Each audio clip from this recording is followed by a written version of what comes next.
Okay. Good morning, grade 6 pupil. Good morning, teacher. Okay. So, today we are going to talk about photography. So, itong photography is malalaman natin kung paano ba maggamit ng tamang pag-picture. Yan. So, dito malalaman natin ano. So, ngayon na nasa grade 6 na kayo, kinakailangan na malaman nyo na kung paano yung tamang paghawak ng ating mga camera. Yan, kapag may tayo, may digicam. Sige. So, sa inyo, grade 6 pupil, sino yung merong digital camera sa bahay nyo? Kami po. Meron kayo. So sige, so si Cindy at si Wendy, so I think meron ng idea Pero dito mas malalaman natin kung paano nyo mas tamang gamitin yon. Yan. At sino naman yung may mga cellphone sa inyo? Kami po. Yan, kayong lahat meron na kayo Yan, so ibig sabihin love na love kayo ni mama at papa nyo kasi may cellphone agad kayo. Yan. Pero sa cellphone, di ba may meron diyan? Camera, di ba? May mga camera na. Yan. So magagamit din natin 'yan. Pero dito mas maano natin kung paano yung paggamit sa digicam, sa digital camera. Okay. Sige.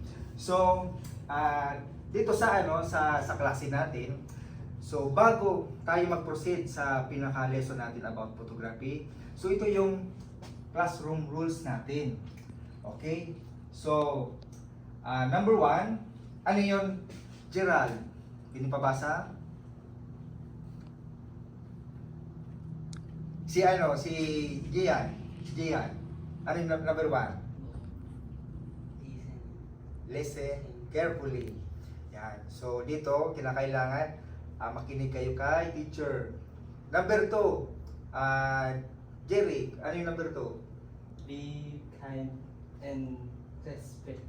Yan. So, kinakailangan maging respectful tayo sa ating mga classmate, Yan. Kung ano yung naging opinion ng nyo, so kinakailangan huwag nyong pagtawanan, ha? So, ganyan. Dapat tayo, Sa number 3, kay Wendy, pwedeng pabasa? Tell teacher for any concerns. Yan. Kung halimbawa, may may gustong sabihin, so pwede kayong lumapit kay teacher. Yan, kung ano yung gusto nyong sabihin. Kung may hindi kayo naintindihan, so pwede kayong magtanong. Yan. Sige, sa number 4, pwede pabasa kay Cindy. Recite. Yan. So, gusto kong mag-participate. So, kinakailangan mag-recite tayo, Yan. Kung may gusto kayong sabihin, so magtaas kayo ng kamay. Number 5, kay kay Gian. Yan, so maintain cleanliness. So kinakailangan panatilihin natin na malinis yung classroom natin. So bagay dito sa natin, sa lesson natin, at mamaya magkakaroon tayo ng activity na gagawin. So hindi naman tayo masyadong magkakalat. Yan, hindi katulad ng mga nakaraan na grade level nyo na talagang nagkaroon tayo ng yung magbubunting. Yan. Pero dito, talagang magsusulat at titira natin yung mga picture o photograph na meron tayo. Yan. And yung last is, gusto ko mag-enjoy kayo sa klase natin. Ha? Yan. Okay. So, okay na tayo sa classroom rules? Yes po. Sige. Sige, so, dito sa nakikita niyo yung picture. Yan. Siguro gusto kong tawagin si Gerald. Ano na mapansin mo, Gerald, sa picture na nakikita mo sa harapan? Magkaiba. Yan. So, saan mapansin mo? Ano yung pagkakaiba? Ano yung pagkakaiba? Pero di ba, pares lang yung mukha, Pero ano yung nakita mo pagkakaiba? Kung halimbawa ikaw yung pagpipiliin, ano yung mas okay sa paningin mo? Ito. Yan. Si Jeric, ano yung mas okay para sa iyo? Ito. Si Gian, ano yung mas okay para sa iyo? Ito. So dalawa na ito Ito, isa. Kay Cindy. Yun po. Ito. Kay Wendy. Yun din po. Okay. So, ibig sabihin, mas maraming pabor dito. So, kung mapapansin natin, kung ako ang tatanungin, ito din yung masabing good quality.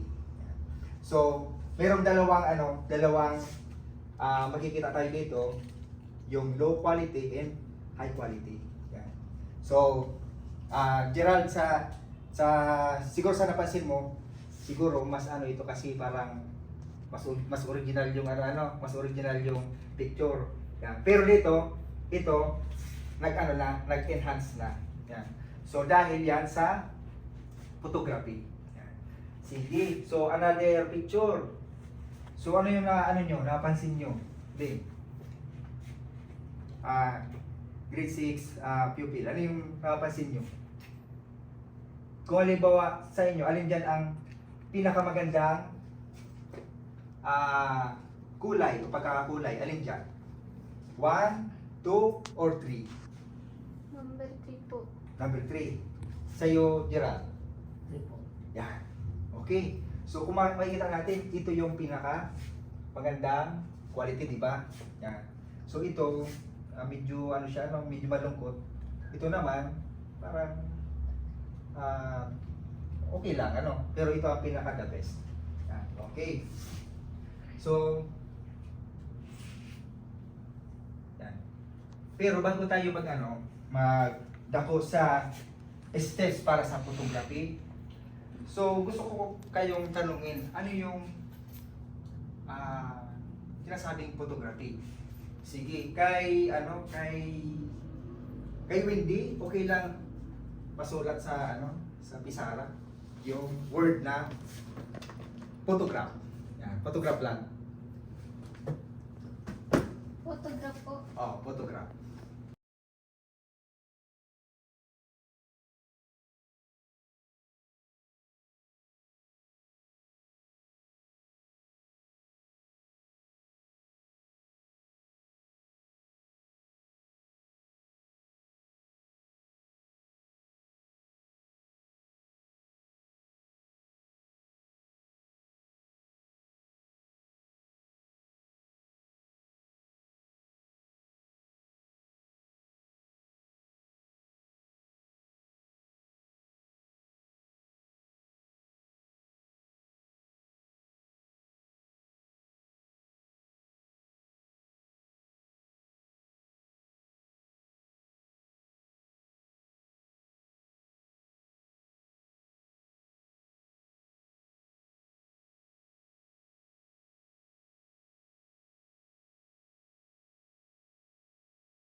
ito yung ano, ito yung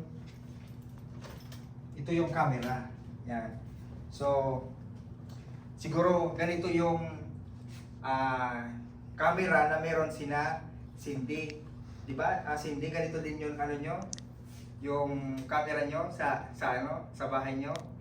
Opo. Yan. Sige. So, papakita ko sa inyo ng actual kung ano talaga yung itsura ng mga digital camera. Okay. Ah.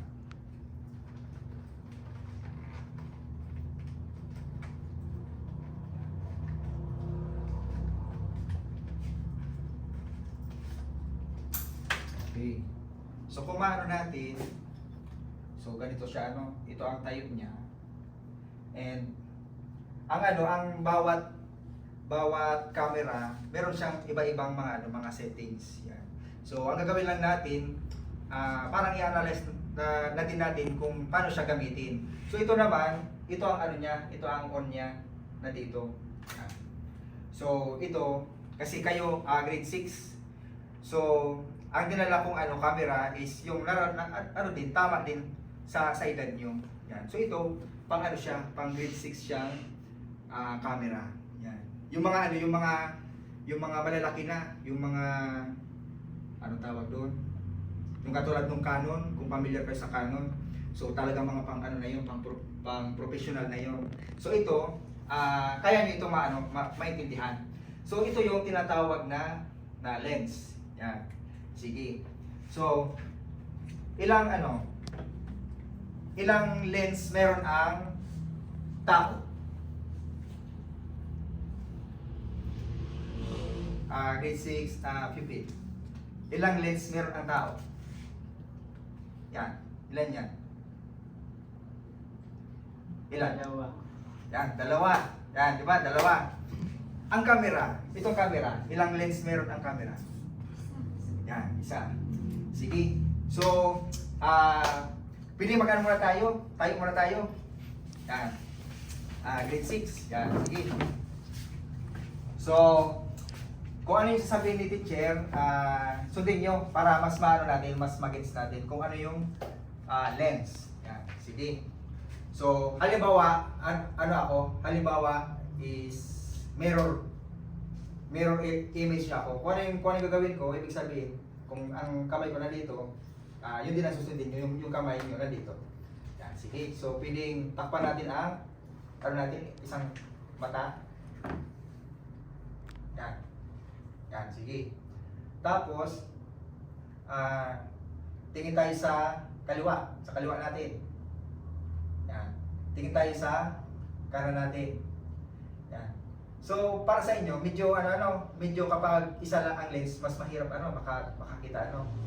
Tapos, itaas natin ang finger natin. Yan, isang finger natin. Yan, okay. Subukan yung mag-focus dito sa finger nyo. Yan. Nakasunod kayo? Yan, tapos ganyan-ganyan ninyo. So, kung mapapansin nyo, kung nakapokus kayo sa finger na yan, malinaw siya sa paningin nyo, malinaw. Opo. Yan, okay. So, di ba? Pero, yung paligid niya, anong nakikita nyo? Malabo, di ba? Opo, ganun. Yan. Subukan yung ang malinaw naman is yung paligid, pero hindi kayo nakapokus dito sa finger nyo. Yan. Nasusubukan nyo? Opo. Yan. Sige. So, salamat grade 6. So, pwede na kayong umupo. Yan. Sino ang gustong mag-share sa inyo kung ano yung na-analyze nyo about sa lens ng ating mata? Sa'yo, ikaw, Jirik, ano yung napansin mo ang trabaho ng ating mga lens? Nakikita po teacher yung iisa lang. Yan. Tapos mas clear yung isa lang kapag nakikita. Yan. Sige, so salamat Jirik. So, sa madaling sabi, kung saan yung focus ng lens natin, nandoon yung malinaw, di ba? Yan. So, ibig sabihin, ang camera natin, ganun din. So, naniniwala kayo na ang lens ng camera is ginaya sa mata ng tao? Naniniwala kayo? Sino naniniwala? Yan. Sige. So, ibig sabihin, lahat tayo naniniwala, ano? Kasi, kung ano yung kakayahan ang meron tayo, minsan, dyan nagkukuha ng idea ang mga technology. Yan. So, ibig sabihin, ito, halimbawa, natin yung isang picture o kaya isang bagay. Kapag tinutok natin, meron siyang rotator dito, parang may iniikot, yan, di ba? As in and 20, yan. Di ba may ganun yung camera nyo, yan, pag inikot nyo, nagpo-focus siya. Tapos kapag nyo, naglalabo yung iba, tapos naglilinaw yung iba. Yan. So ganyan magtrabaho ang lens ng camera. Katulad ng lens ng mata natin. Yan. Sige. So siguro si Gian. Yan. Siguro magtayo ka, Gian. Yan. Sige. So, halimbawa, mag-picture ka doon. Yan. Kung makikita mo, so nakikita mo yung yung lugar na yun, di ba? Yan. So, yan natin. Yan, lapit natin. Yan, tapos ilayin natin. Yan. So, ganyan. So, nakuha mo na, Gian? Yan. Sige, so salamat, Gian. So, ganyan magtrabaho ang camera natin. Sige, so sino pa ang gusto magsubok? Ikaw, Gerald, gusto mo magsubok? O may idea na siguro si Gerald. Yan. Naintindihan mo na, Gerald, kung anong trabaho ng camera natin. Okay? Sige. So, proceed na tayo sa natin. Sa steps for photography. Sige. So kinakailangan kapag tayo ay magagamit ng camera, kinakailangan experiment natin. Ano nakikita nyo sa halimbawang picture. So nagkakaroon ng pag-experiment, di ba? So paano natin nasa gitna, tapos may mga damuhan. Yan. So ibig sabihin, tinutuklas ng cameraman o yung nagka-camera kung ano yung lugar at kung ano yung pupukusan niya. Yan. Tapos, check background. Yan. So, kung natin, kinakailangan, i-check natin yung background. Yan. Halimbawa, sa ginawa ni Gian kanina. So, di ba, tayo ng picture, picture kanina, di ba? Yan. Kung mayroon tayong pinukus, pero nakikita natin kung ano yung background. Ano masasabi mo, Gian, doon sa pangit ba yung background o maganda doon sa natin kanina? Ha? Maganda Tama lang. Sige. So, kinakailangan natin. Check background natin. Yan. And hold the camera tight. Yan, sige. So, paano hawakan ng straight ang camera, Jerry. Ipakita mo daw sa amin. Yan. Okay. So, halimbawa na dito ako. Paano mo itututok sa akin? Yan. So, ganyan. So, ibig sabihin, kung ano yung angle ng nakikita natin. So, kinakailangan, yung naka-straight yung camera. Yan. Halimbawa, sabihin natin, na nandyan yung pipicturean natin. So, kinakailangan straight. Okay. Get in close. Yan. So kinakailangan yung pag-focus, parang yan natin na naka-focus tayo and magko-close tayo dun sa isang bagay. Take lots of shots. So kinakailangan pag halimbawa, sabi natin napili yung maging career sa buhay nyo is maging photographer. So, kinakailangan, kapag isa kang photographer, marami kang shots. So, sino na yung nakakita ng isang kasalan. Sino nakakita ng isang kasalan? Graduation. Di ba? Kung mapapansin nyo, yung nagka-camera, yung nagpipicture, di ba? Lagi lang nag-ano-ano siya. Yan, kasi tinitingnan yung pinakamagandang, sabi natin, pinakamagandang view o pinakamagandang galaw nung pinipicturean natin. Yan, okay? Getting the balance right between photography, people, things, and places. So, kinakailangan binabalansin natin yung isang lugar o isang ano, yan. Halimbawa, sabi natin, itong blackboard na ito, halimbawa, sabi natin, ito yung focus ng camera. So, kinakailangan balance ito. Yan. Okay? Find a point of interest. Yan. So, halimbawa, sa picture na ito, ano napansin nyo dyan? Yung masabing point of interest. Sa'yo, Wendy, dito sa picture na ito, ano yung para masabi mong point of interest dyan? Yung pong halaman. Yan, itong halaman na medyo malinaw, ano? Opo. Yan, ibig sabihin, siya yung pinupunto dito sa picture. Okay, class. So yung rules of third, familiar kayo dun sa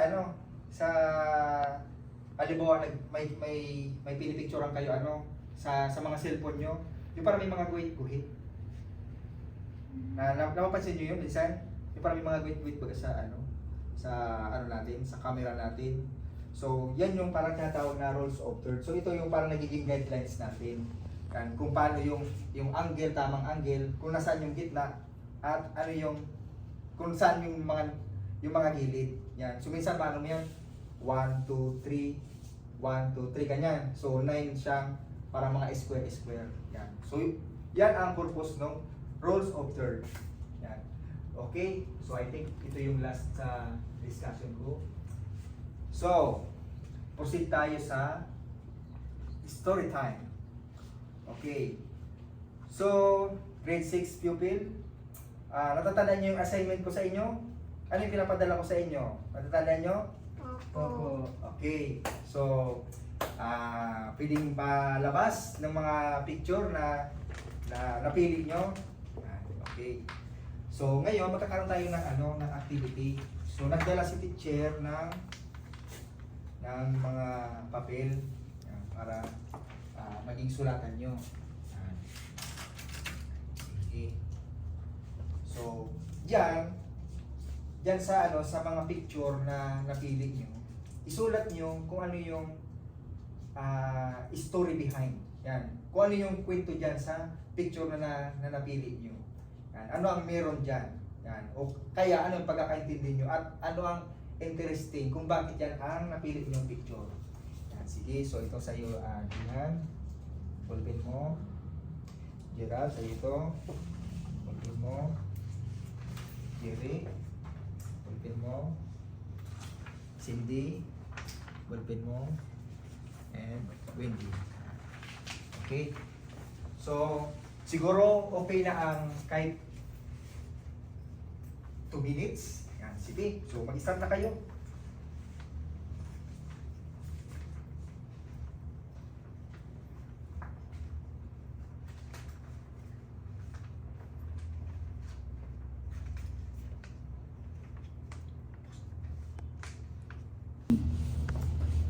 Okay, so time's up. Sige. So, sino yung gustong mag-share ng kanilang mga gawa?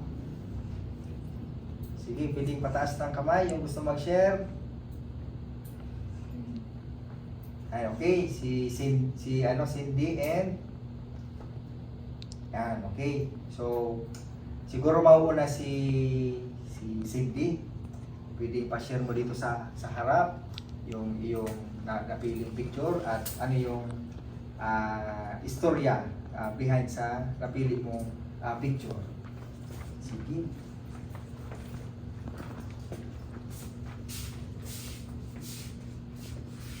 So, ito po yung napili ko pong napili kong larawan kasi, kung mapapansin natin, kahit iba yung color niya, is confident siya na kuhaan ng larawan. And nagustuhan ko yun kasi, di ba minsan, kapag tayo may something na hindi natin gusto sa ating sarili, is hindi tayo parang confident na magpakuha ng larawan. Pero siya, naging confident siya and mas nailabas yung tunay na ganda niya. Yun lang. Sige, salamat Cindy. So, sa'yo naman Jerry, ano yung gusto mong sabihin about o ikwento about sa picture na napili mo? Sa akin po, teacher, ikaw po ito. Ako pala yan. Po. Kasi po, nakalagay po dito na si teacher ay mabait at magaling magturo. Naka-black po siya Salamat, dito. Salamat Jerry. No. Sige. Pinili ko po ito dahil nagagalingan po ako sa ating teacher. At kinuha ko to pinicturan para maipakita na magaling siya. Sige, so salamat sa inyo, Jerry at Cindy. Sige, so sino yung may gustong itanong about sa naging lesson natin? Wala man. So, naging klaro man, grade 6 pupil, yung about sa topic natin na photography. Yes po. Sige. So, sa pagtatapos natin, so, gusto kong mag-picture tayo. Yan, okay lang tayo. Sige, so dito ako sa sa may gitna. Yan, sige. Tapos, ipapakita niyo yung gawa niyo. Yan, itatas niyo lang, ganyan. Yan. Sige. So, ayan na ang, natin, ang mga gawa natin. Okay, so 1, 2, 3, smile. Okay, sige. So maraming salamat sa inyo. So susunod ulit. So sa susunod pala si teacher Jay Grada. So ipagpapatuloy niya yung topic na ito about sa photography. Yan. Kasi marami pang mga pag-aaralan about sa photography. Yan. Pero sa ngayon, hanggang dyan lang muna yung tuturo ni Teacher Gian Franco. So sige, so maraming salamat and goodbye. Goodbye.